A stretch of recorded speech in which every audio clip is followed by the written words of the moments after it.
La música portátil es algo común y corriente en nuestros días, pero hace 50 años era algo completamente descabellado.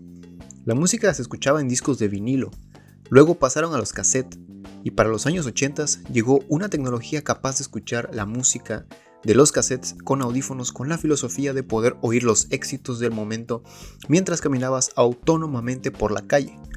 Y por autónomo me refiero a sin ningún aparato que esté conectado a una fuente de alimentación, del hogar o del vehículo. ¿Puedes adivinar qué aparato fue capaz de esto? Y no fue el iPod, fue el Sony Walkman, un reproductor de música que se volvió un icono de los 80s y que cambió la manera en que las personas escuchaban música. Salieron muchas versiones de este aparato, y luego para la llegada de los discos compactos o CDs, Sony brincó a esta tecnología llamándola Discman. Pero bueno, a mi parecer no fue tan extravagante como su antecesora. La manera en que escuchábamos la música había cambiado para siempre, pero aún faltaba una cosa, algo podía mejorar. Llegó el nuevo milenio, y como he mencionado en varios videos, esto significó para muchas industrias el despertar de una nueva era, de nuevas tecnologías, de nuevas tendencias, películas, videojuegos, moda y por supuesto la música. La llegada del formato MP3 y dispositivos digitales cambiaron las reglas del juego. Ya no era necesario intercambiar cassettes o discos para almacenar música.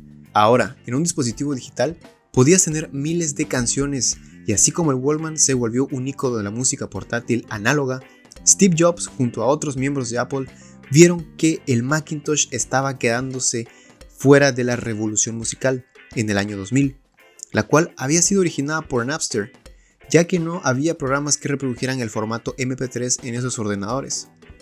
Debido a esto, decidieron realizar la compra del programa de gestión musical SoundJam, que a su vez fue mejorado y renombrado iTunes. Este programa se encargaba de gestionar la música de dispositivos portátiles creados por otras empresas. Pero Steve Jobs, al ver que estos dispositivos no se integraban bien con el iTunes, decidió crear su propio dispositivo musical portátil para tener un mejor funcionamiento. Fue así que en el año 2001 llegó el iPod, un dispositivo que revolucionaría la manera en la que escuchamos música, por los siguientes 20 años al menos, y establecería tendencias de cómo ahora no solo escuchamos la música, sino también de cómo la veríamos.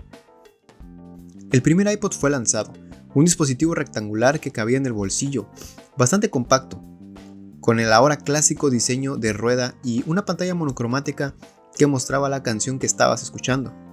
Este primer iPod era de 5 GB, que podía almacenar una cantidad de hasta 1000 canciones, que para el 2001 era algo sorprendente. Para el año 2002, el 17 de julio, sale la segunda generación con una rueda sensible al toque y capacidad de 20 GB. En el año 2003, el 28 de abril, sale la tercera generación con una rueda sensible a la presión y hasta 40 GB de memoria.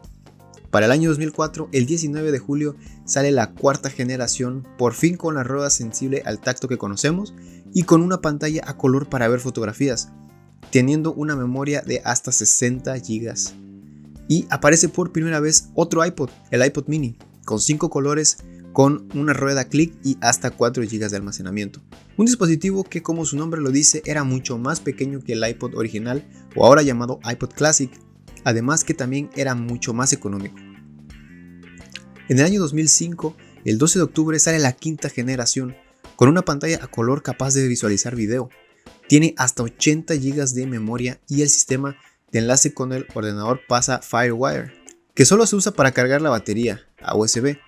Segunda generación del iPod mini, que aumenta la duración de la batería, y nace el iPod Nano, aún más pequeño, el cual tomaría el lugar del iPod mini, ya que el 11 de enero Apple lanzaría la primera generación del iPod Shuffle, un dispositivo sin pantalla el cual era sorprendentemente más económico que cualquier iPod hasta el momento. Fue entonces que para el año 2007 Apple lanzaría un iPod más, un iPod que terminaría de cerrar ese catálogo de dispositivos únicos para llevar. Lanzaría el iPod Touch, que básicamente era un iPhone pero mucho más delgado y ligero, y sin capacidad de hacer llamadas telefónicas. Y también sin una cámara. Eso hasta el iPod Touch de cuarta generación. Entonces, en el 2007 existían 4 tipos de iPod que podías comprar según tus necesidades y tu presupuesto. Recuerdo perfectamente ir a tiendas de tecnología e incluso supermercados y ver el estante de Apple con las cajitas transparentes de los iPods. Se veían tan icónicos y llamativos que tenías que verlos. Habían muchos colores y cada uno se veía, a percepción de un niño o un adolescente de los 2000, una pieza única de tecnología, desde el iPod Shuffle, que recuerdo que costaba 800 pesos mexicanos, hasta el iPod Touch, que también recuerdo que costaba alrededor de 4000. Soy del pensar que la era dorada del iPod fue del 2007 al 2011, ya que además de que habían cantidad de opciones, todavía no se estandarizaba escuchar música en tu celular, y sobre todo, que no todas las personas tenían un teléfono celular. Además que iconos de la música actual mostraban el iPod en videos musicales, comerciales, incluso se le veían a través de los paparazzis por las calles utilizando el iPod. Lo que más recuerdo que marcaron tendencia ya casi al final del auge del iPod fue el grupo LMFAO, que seguro recuerdas. Esos eran personajes que crearon tendencias por ahí del 2011 y 2012. En sus videos musicales mostraban el iPod, además de los recién de moda audífonos Beats. Y todo el mundo quería tener esas dos cosas para sentirse que eras parte de la moda. Si eras de los adolescentes afortunados que les dieron un iPod Touch, seguramente era porque tus papás no querían que tuvieras un teléfono celular, y el iPod Touch era lo más cercano a tener un smartphone, eso era de ley. Siguiendo con el iPod Touch, este vivió la entrada de juegos móviles que marcarían historia, juegos para móviles mismos que luego terminarían con él. Pero en ese momento había juegos como Angry Birds, Plants contra Zombies, Temple Run, Jetpack Joyride, y también estaban juegos de Need for Speed, Asphalt y Death Trigger que, este llegaría un poco después. En ese momento la música que comprabas en el iPod por medio de iTunes te costaba aproximadamente 12 pesotes mexicanos por canción. Y como dije en un principio, la música ya no era solo para escucharse, sino para verse. Ver esos cover arts, la música acomodada por álbum, listas de reproducción, daban un cierto placer visual a todos los que compraban música en esta plataforma. Una revolución en cuerpo y alma de la música. Otro dato importante es que la última versión del iPod Shuffle fue el predecesor de lo que sería el Apple Watch, ya que podías comprarte una correa y usarlo como un reloj. Finalmente, todos los iPods fueron descontinuados, quedando así solamente el iPod Touch. Llegando al iPod Touch de quinta generación, un iPod que ya no quedaba tan bien en el mundo lleno de teléfonos móviles. Su diseño era el mismo que el iPhone 5, pero extremadamente más delgado. Se sentía como de papel, algo sumamente portátil. Evidentemente, las ventas cayeron debido a que el iPod ya no tenía razón de existir. Dime, ¿para qué te comprarías un iPod si podías escuchar música con tu teléfono? Ya sea el iPhone o un Android. Además que con la llegada de las plataformas como Spotify, lo podías tener todo desde tu smartphone. La última generación del iPod fue la séptima, que básicamente fue igual que la quinta y la sexta, pero con un procesador más actual, y finalmente en el año 2022 se dejaría de producir, dando fin a una era la cual duró poco más de 20 años.